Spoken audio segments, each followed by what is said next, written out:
नमस्कार, मी श्रुती कुलकर्णी. वृत्तवेधच्या बातमीपत्रात आपलं स्वागत. बातमीपत्रात सुरुवातीला एक नजर आजच्या ठळक घडामोडींवर.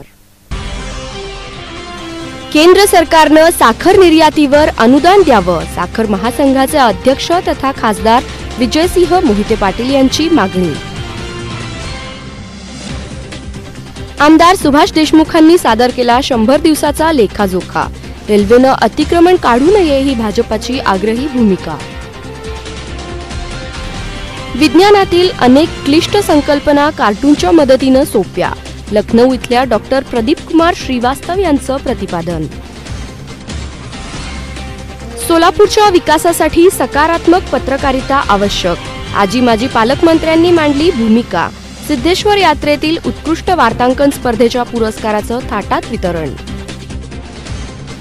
आणि मुद्रांक विक्रेत्यांवरील अन्यायाच्या निषेधार्थ 3 दिवस मुद्रांक विक्री बंद. बॉन्ड रायटर संघटनेचे जिल्हाध्यक्ष मोहन वडगावकर यांनी दिली माहिती.